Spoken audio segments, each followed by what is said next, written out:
आप सभी भावी शिक्षकों का इस YouTube चैनल में स्वागत है। तो फाइनली मैं रीट मेंस 2027 पर वीडियो लेकर के आ चुका हूँ।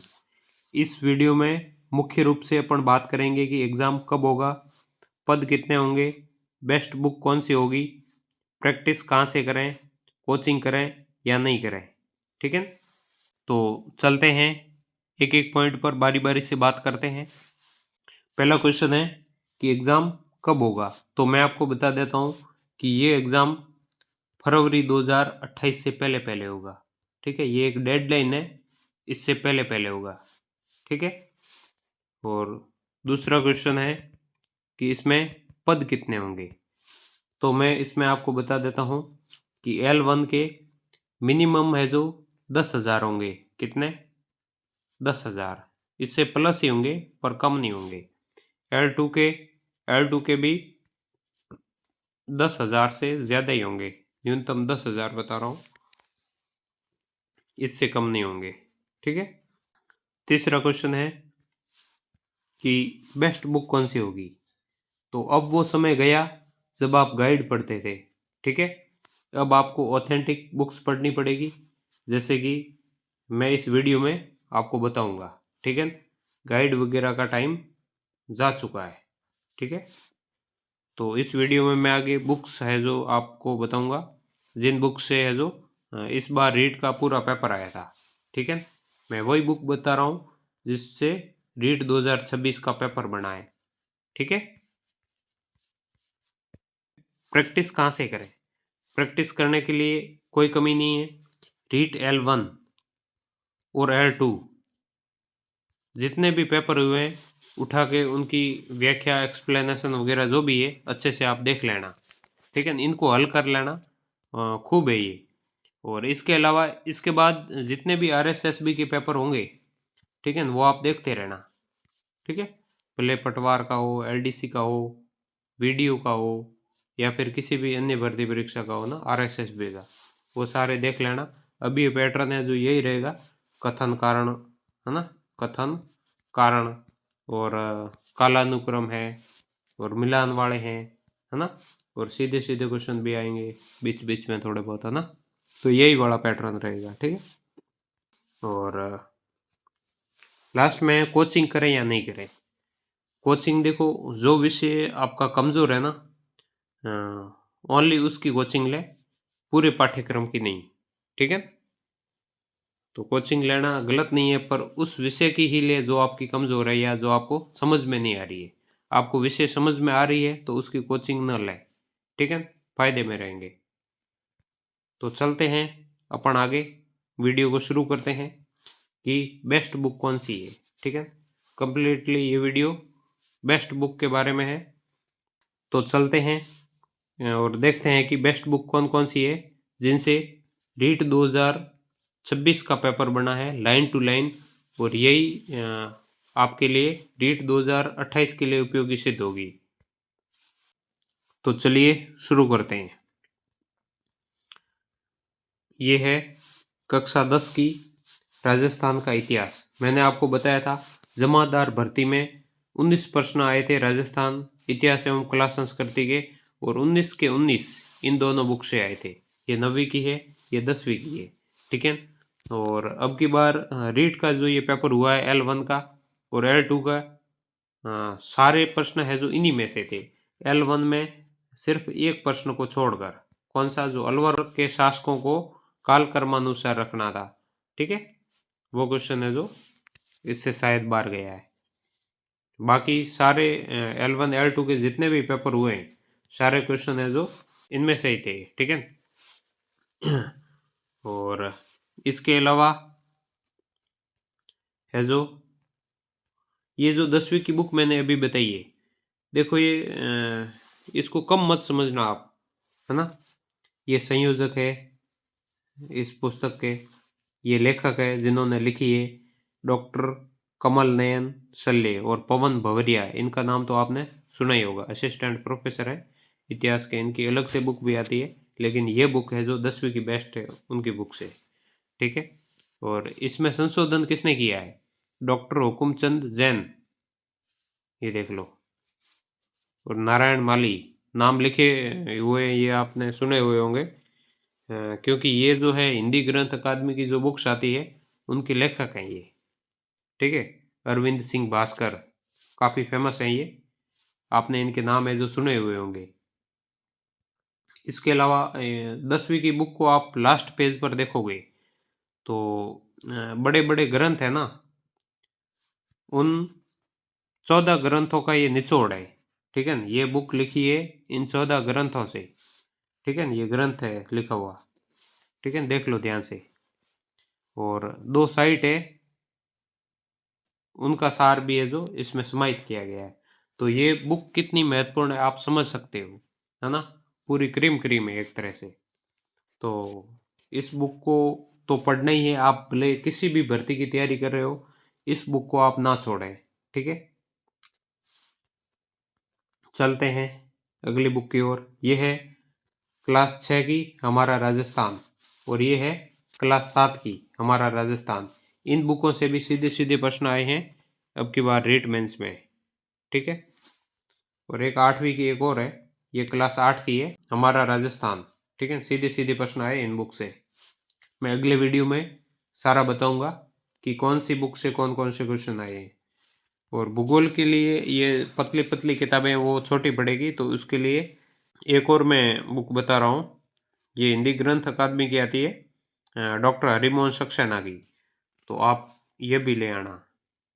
ठीक है, मैंने ये पिछली बार भी बताई थी। ये अंतर्राष्ट्रीय क्रोनोलॉजी आती है, इसमें प्रादेशिक परिदृश्य में राजस्थान के 7-8 पेज आते हैं हर महीने, वो आप पढ़ लेना। इनसे बाहर क्वेश्चन जाएगा नहीं। ठीक है, RSSB बोर्ड है जो इसी से क्वेश्चन बनाता है करंट के। ठीक है, मैंने पहले भी कई बार बोला था और अब भी बोल रहा हूँ। ठीक है, चलते हैं अगली बुक की ओर। करंट की मुमूल भी आती है, लेकिन ये मेरे को इतनी सही नहीं लगती, इसलिए ये मैं सजेस्ट नहीं करूँगा। ठीक है, इसके बाद हिंदी के लिए आप है जो कक्षा 9 से 12 की ये बुक आती है, हिंदी व्याकरण रचना एवं प्रबोध। अब की बार रीट L1 में पूरे 5 के 5 क्वेश्चन है जो इसी से आए हैं। ठीक है, इसके बाद है जो ये गणित की है, रामनिवास मथुरिया की है। ठीक है, विज्ञान इससे मत पढ़ना, ओनली गणित। ठीक है, विज्ञान नहीं, ओनली गणित। आपके 5 में से 5 पूरे के पूरे क्वेश्चन लगभग इससे मिल जाएंगे। ठीक है, मतलब सॉल्व हो जाएंगे इससे आपने पढ़ा तो। ठीक है, इसके बाद साइंस है। साइंस की 9 टॉपिक है L1 में, और 9 के 9 टॉपिक की PDF है जो मैंने ग्रुप में भेज दी थी, टेलीग्राम ग्रुप में। उन 9 टॉपिक की PDF को आप प्रिंट करवा लें और एक बुकलेट बना दें। ठीक है, ऐसी, और उसको आप पढ़ें। आपको ये बुक अलग से लाने की ज़रूरत है नहीं। ठीक है, इसके बाद है मनोविज्ञान। मनोविज्ञान है जो अब की बार कहाँ से आई, 11-12 की जो NCERT की बुक है ना, आपको मार्केट में मिल जाएगी। Same to same, line to line same आई है, ऑप्शन भी सेम। ठीक है, ये 11 की है, क्लास 11 की, और ये है जो कक्षा 12 की है। ठीक है, आप दोनों है जो मनोविज्ञान की ये बुक ले आए। फिर कंप्यूटर की है जो ये क्लास फर्स्ट की है, आप 10 मिनट में पूरी पढ़ सकते हो। ठीक है, ये क्लास 8 की है, ये क्लास 2 और 3 की है, आप 10-10 मिनट में पढ़ सकते हो, इतनी है, पतली सी है बिल्कुल। और ये क्लास 4-5 की है। ठीक है, ये दोबारा आ गई। और ये क्लास 6-7 की है, पतली पतली बुक्स है, ज़्यादा नहीं है। इन बुक्स को आप पढ़ोगे तो अच्छे से खुद समझ जाओगे, कोचिंग की ज़रूरत नहीं पड़ेगी। ठीक है, ये थोड़ी बड़ी है, ये भी आप देख लेना, कक्षा 9 की। ठीक, और इसके अलावा मैं इम्पोर्टेंट कुछ बातें बताऊंगा कि रीट 2026 में किन्हीं भी वजह से, किन्हीं भी कारणों से आपके मार्क्स है मेरी बताई हुई अनुमानित कट ऑफ से ज़्यादा ही कम आ रहे हैं। ठीक है, तो भी आप है जो ज़्यादा निराश ना हो। और मैं जब रीट 2023 की तैयारी करने के लिए सूरतगढ़ जा रहा था, तो मैंने एक प्रण लिया था मैंने ये प्रण लिया था घर से निकलते समय कि मैंने अब की बार अगर ईमानदारी से पूरी मेहनत नहीं की तो ये घर वालों के साथ एक तरह से धोखा होगा। और इस प्रण ने मुझे कभी गलत रास्ते भटकने नहीं दिया। हर रोज़ जब भी मैं खाना खाने जाता वहाँ सूरतगढ़ लाइब्रेरी से या फिर वापस लाइब्रेरी जाता तो ये बात मेरे माइंड में आती और मेरे जो कदमों की स्पीड होती वो अपने आप तेज़ हो जाती कि मैं किस मकसद से यहाँ आया हूँ। ठीक है, तो हर रोज़ मुझे वो बात याद आती और मैं वापस मतलब सीरियस ही रहता उससे कि भाई अपन को पढ़ना है, अपन को टाइम वेस्ट नहीं करना है। ठीक है, तो आप भी इस तरह का प्रण लें और उस प्रण को भूलें नहीं। और ये जो बुक्स है अ, इनके स्क्रीनशॉट लेने हो तो आप ले सकते हो। 9 की, ये कक्षा 10 की, और ये है जो कक्षा 7 की, ये कक्षा 6 की, और ये है जो कक्षा 8 की। ठीक है, और ये बुक है राजस्थान हिंदी ग्रंथ अकादमी की भूगोल, क्योंकि वो थोड़ी पतली पतली किताबें हैं, कम पड़ेगी इसलिए मैंने ये आपको बताई है। ठीक है, इनसे क्वेश्चन बाहर जाएंगे नहीं। ये है जो अंतर्राष्ट्रीय क्रोनोलॉजी। ठीक है, ये हर महीने आती है।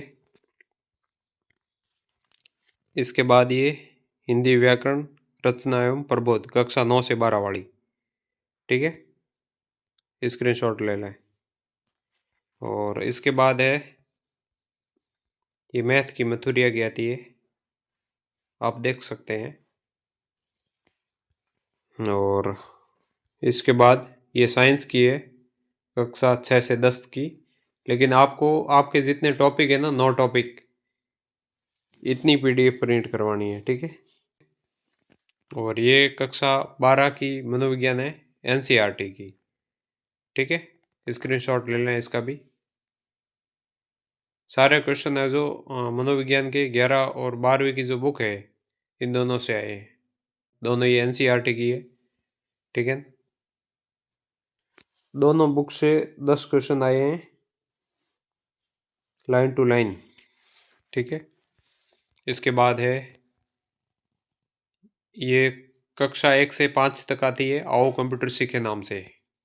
ठीक है, और 6ठी से आती है कंप्यूटर विज्ञान नाम से, ये देख लो 6, 7, 8 की, है ना। और इसके बाद है जो ये सूचना प्रौद्योगिकी 9th की, है ना। इसके अलावा मैंने आपको शैक्षिक परिदृश्य की बुक नहीं बताई है, तो ये आप है जो कलाम ने जो अब की बार बुकलेट दी है शैक्षिक परिदृश्य की, वहाँ से पढ़ लें। किसी के पास नहीं हो तो मैं इसकी पीडीएफ है जो ग्रुप में डाल दूंगा, टेलीग्राम ग्रुप में, और टेलीग्राम ग्रुप की लिंक है जो यूट्यूब चैनल के बायो में। ठीक है, इसके अलावा मैंने टीचिंग मेथड की भी बुक नहीं बताई है, तो ये मैं बाद में बताऊंगा टीचिंग मेथड की। इसके अलावा मैंने सारा कुछ बता दिया है। ठीक है, टीचिंग मेथड की मैं जो बाद में बताऊंगा। ठीक है, और मैंने इंग्लिश की ग्रामर की आपको नहीं बताई है। ठीक है, तो वो आप कहाँ से करें कि एक संजीव पासबुक आती है 10वीं की। ठीक है, तो उसके पीछे जो ग्रामर दी हुई होती है ना, वो आप अच्छे से कर लें, उससे बाहर है जो क्वेश्चन नहीं जाएगा। ठीक है, वो इजी तरीके से आपको इजीली समझ आ जाएगी। ठीक है, और एसएसटी के एनसीईआरटी से मैं जो चैप्टर है उनकी पीडीएफ भेज दूंगा टेलीग्राम ग्रुप में। ठीक है, आपको ये पूरी बुक्स है जो खरीदने की ज़रूरत नहीं, इनमें जो चैप्टर दिए हुए हैं रीट L1 के अकॉर्डिंग वो है जो मैं आपको टेलीग्राम ग्रुप में भेज दूंगा। ठीक है, रीट L2 के लिए मैं अलग से वीडियो बनाऊंगा, पूरी कंप्लीट बुक लिस्ट बताऊंगा। ठीक है, जहाँ से प्रश्न आए हैं इस भर्ती परीक्षा में। ठीक है, वही बुक्स मैं आपको बताऊंगा। एलडीसी की कंप्लीट बुक लिस्ट के लिए मैं अलग से वीडियो बनाऊंगा। ठीक है, और आप लोग हैं जो एक पॉजिटिविटी के साथ वापस तैयारी में लग जाएं, निश्चित तौर पर आप अगली भर्ती में टॉप पर होंगे और मेरी शुभकामनाएं आप सभी के साथ में हैं। अगर आपको ये वीडियो अच्छा लगा है तो लाइक करें और चैनल को सब्सक्राइब करें। ठीक है, मिलते हैं अगले वीडियो में। तब तक के लिए धन्यवाद। जय हिंद।